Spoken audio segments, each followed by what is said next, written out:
Na aula de hoje vamos conversar sobre sistemas de partida direta. Nesse sistema de partida, o motor desenvolve seus valores de conjugado, ou seja, de torque, e corrente de partida plenos. Por quê? Porque nesse sistema entregamos toda a tensão da rede ao motor no instante da partida. Sempre que possível, devemos escolher esse tipo de ligação para fazer a partida de motor trifásico, pois é a mais eficiente quando ocorre a necessidade de acionar o nosso motor com carga. Entretanto, a partida direta de motor implica na existência de uma corrente de partida, que tem o seu valor em torno de 6 a 10 vezes o valor da corrente nominal.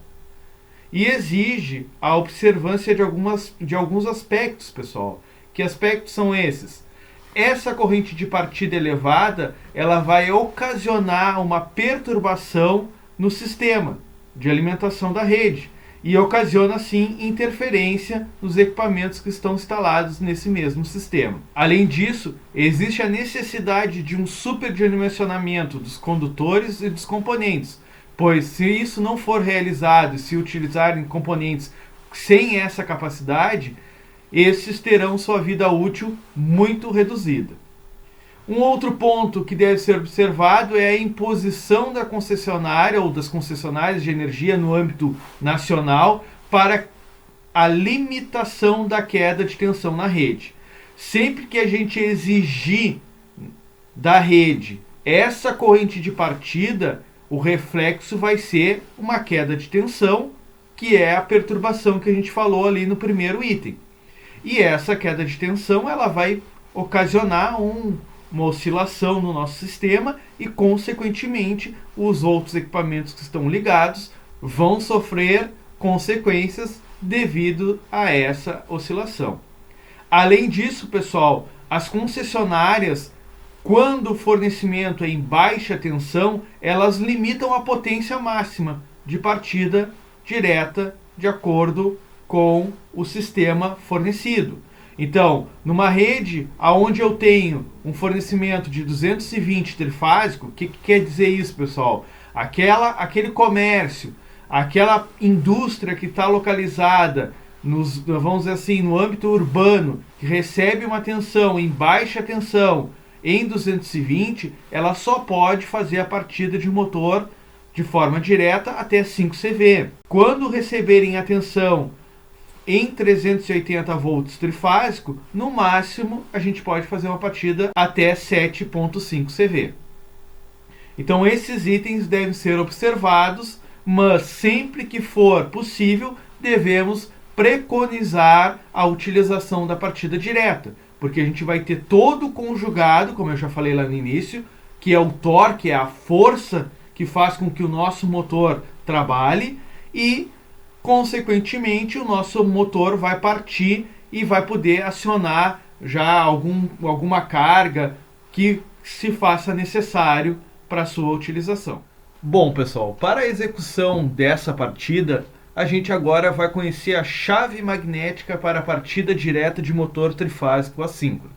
Então esse é o título de todo esse esquema que vocês estão observando aí na tela, aonde eu tenho um circuito principal, que é aquele circuito que vai levar a energia até o motor trifásico assíncrono que deve ser acionado, e o circuito auxiliar, que, como a gente já conversou, é o circuito que vai fazer a energização da bobina do contator, que, consequentemente, vai acionar o nosso motor. Então eu vou conversar aqui um pouquinho sobre as particularidades de cada um dos dois circuitos, e logo em seguida a gente vai fazer a simulação do funcionamento desses circuitos através do nosso simulador. Falando um pouquinho do circuito principal, só relembrando, esse circuito também pode receber os seguintes nomes: circuito de força ou de potência. O que a gente deve observar? Esse circuito é um circuito trifásico. Aqui a gente tem os 3 fusíveis.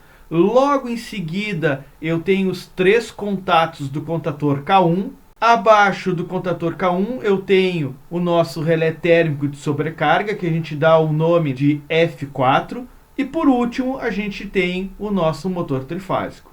Então, o circuito principal ele é basicamente composto por três componentes: os fusíveis, o contator e o relé térmico. São esses três componentes que vão comandar e proteger o nosso motor. Quem é que vai comandar aqui? O contator K1, ele que vai ligar ou desligar esse motor. Quem é que vai proteger esse motor? Os fusíveis e o nosso relé térmico, conforme a aptidão de cada um que a gente já viu nas últimas aulas. Logo em seguida, pessoal, a gente tem o circuito auxiliar. E aí o circuito auxiliar, ele também recebe os seguintes nomes: circuito de controle ou circuito de comando. Então, pessoal, sabendo que o nosso circuito auxiliar tem como finalidade acionar o contator K1, vamos observar quais os componentes que compõem esse nosso circuito. O primeiro componente que eu chamo a atenção é o contato normalmente fechado 95-96 do nosso relé térmico F4. Qual a função desse contato no circuito auxiliar? Pessoal, quando a gente tiver uma sobrecorrente e esse motor precisar ser desligado, e a gente já sabe que uma sobrecorrente pode ser ocasionada, por exemplo, por uma sobrecarga, como é que a gente vai desacionar o nosso motor? Esse motor será desacionado através do contator K1. Então, quando a gente tiver essa sobrecorrente, o nosso relé térmico F4 vai observar essa elevação de corrente no circuito principal e vai acionar esse contato do tipo normalmente fechado, que se abrirá e desenergizará o nosso contator K1, consequentemente desligando o nosso motor. Logo em seguida aqui eu tenho o botão B0, que é o botão que tem a função de desligar, é um botão de botoeira na cor encarnada e composto de um contato normalmente fechado. Quando o operador pressionar esse botão, esse contato vai se abrir. Soltando o botão, o contato volta para o estado de repouso. A seguir, a gente tem aqui o botão liga, que é o botão B1, na cor verde.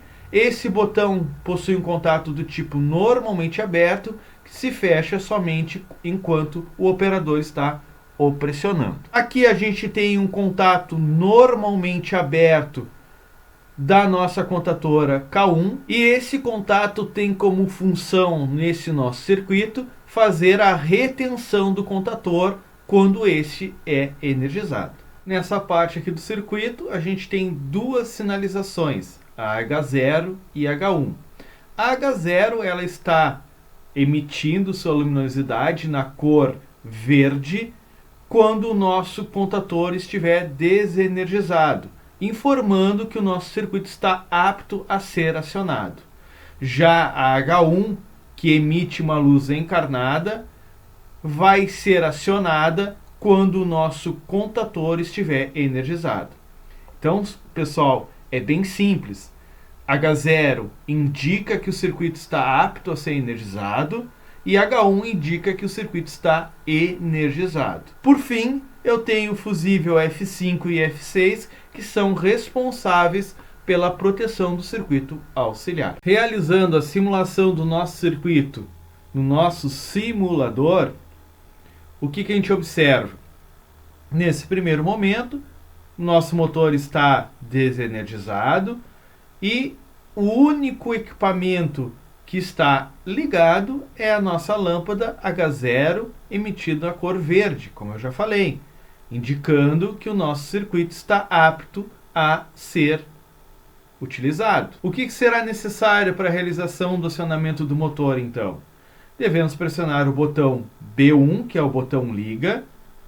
O nosso contator K1 será energizado através de A1 e A2 e, consequentemente, a gente vai ter a troca dos estados dos nossos contatos. Então, aqui no circuito principal, os três contatos principais se fecharam e energizaram o nosso motor M1. No circuito auxiliar, tivemos o fechamento de K1 normalmente aberto, mantendo o nosso contator energizado, então um contato de retenção.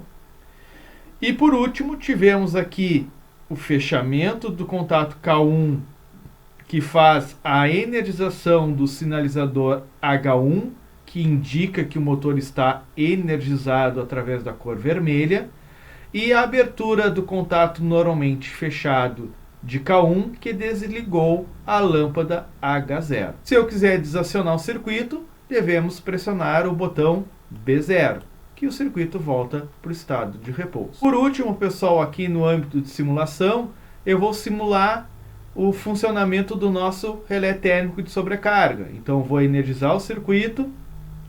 E aí, olha só, estamos com o motor funcionando. O nosso relé de sobrecarga detectou uma sobrecorrente. Ele vai ser acionado. Vou dar 2 cliques em cima aqui para fazer a simulação. Olha só, relé térmico de sobrecarga atuado. O nosso contato 95-96 abre, desenergiza o circuito auxiliar por completo e desliga o nosso motor. Olha só a particularidade, agora a H0 está desligada. Por quê? Porque o nosso circuito ele não está apto a ser energizado. Primeiro, eu tenho que fazer o reset no nosso relé térmico, como eu fiz agora. A lâmpada volta a se energizar e agora sim eu posso ligar o nosso motor. Agora, desenvolvendo o diagrama funcional do circuito principal, o que a gente vai ter, pessoal? A gente vai ter aqui o fusível F1, F2, F3, a contatora K1 e o nosso relé térmico de sobrecarga F4. Então, pessoal, o circuito principal ele vai ser desenvolvido da parte superior até a parte inferior. Então, aqui da nossa fonte de energia até a nossa carga, que é o motor. E aí, o que a gente vai ter que fazer? A gente vai ter que interligar, né? Por exemplo, o fusível F1 vai ligado no terminal 1 da contatora, ou L1. O fusível F2 vai ligado no terminal 3, o fusível F4 no terminal 5. Aqui a gente vai fazer uma conexão. Nessa parte aqui, ó, a gente vai fazer uma conexão entre o nosso relé térmico e o nosso contator. Esse relé térmico ele é um relé térmico que possui essas garras. E essas garras elas possibilitam essa interligação. Então, o que o eletrotécnico vai fazer? Vai introduzir essas 3 garras, cada uma no respectivo terminal. Terminal 2, terminal 4 e terminal 6. Com isso, a gente executa essa conexão elétrica. Por fim, a gente vai ligar 2 a 1, de 4 no V1 e de 6 no W1. Claro, né, pessoal? Considerando a ligação externa desse motor, triângulo ou estrela, de acordo com a tensão. Então, vai ligar direto aqui na caixa de ligação os 3 condutores que vão fazer a energização do nosso motor. No circuito auxiliar, a gente começa o desenvolvimento desse circuito funcional a partir aqui do primeiro elemento, do nosso fusível F5. Então, do F5, terminal 2, vamos ligar no 95 do nosso relé térmico de sobrecarga. Então, primeiro fusível até o 95 do relé térmico. Logo em seguida, eu tenho que fazer a ligação de 96 no 11.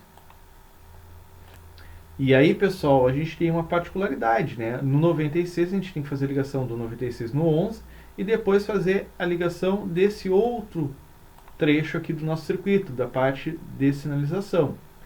Vou fazer essa parte por último. Então, eu vou primeiro ligar 96 no 11.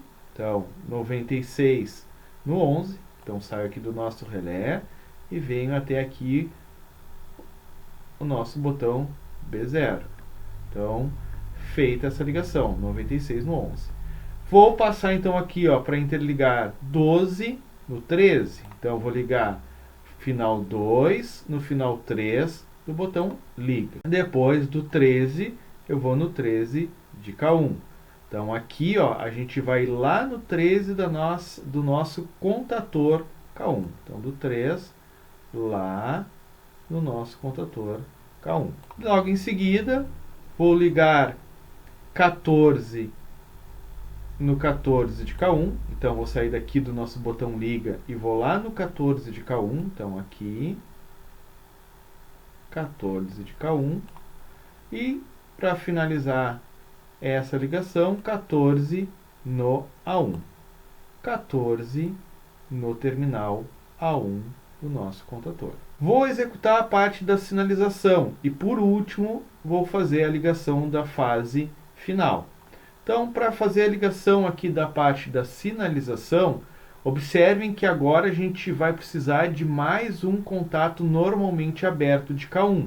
Então, esse contato de K1 aqui, ó, a gente vai utilizar o contato 5354. E para isso, pessoal, eu busquei um bloco de contato adicional, já que o único contato normalmente aberto do nosso contador já está sendo utilizado. Esse bloco, ele é acoplado aqui acima do nosso contador. Então a gente retira essa proteçãozinha aqui e acopla esse bloco aqui em cima. Quando o contador for acionado, esse bloco também será acionado. Então aqui do 96 eu vou no 53 DK1. Então 96 ligo lá no 53 DK1. Bloco adicional de contatos de K1. Do 54 vou no X1 de H1. Então do 54 vou no X1 de H1. Quem é H1? H1 é a minha lâmpada vermelha, a minha sinalização encarnada. Logo em seguida, 53 no 61. 53 no 61. Vou fazer uma pequena ponte aqui, ó, ligando 53 no 61. E 62 no X1 de H0. 62 no X1 de H0. Quem é H0? É a minha lâmpada na cor verde. Agora, para finalizar, vou ligar os componentes no fusível F6. Então, eu posso fazer uma ligação desse tipo, ó, de X2 de H0, eu vou em X2 de H1. Então, X2 em X2. Depois, eu vou de X2 até o meu A2. X2 até o meu A2. E, por último, o A2 no meu terminal 1 do fusível F6. Então, vou sair aqui do fusível F6 e vou ir até o meu terminal, né, A2. Aqui, até A2. Notem, pessoal, o circuito funcional ele fica um pouco, vamos dizer assim, tumultuado, um pouco poluído. Por quê? Porque a gente passa um fio por cima do outro, a gente passa uma ligação por cima da outra. Por isso que é o interessante, o que é? É que com o passar do tempo, com o passar da utilização do circuito multifilar, a gente abandone o circuito funcional, a gente faça todo o desenvolvimento, toda a montagem em cima do circuito multifilar.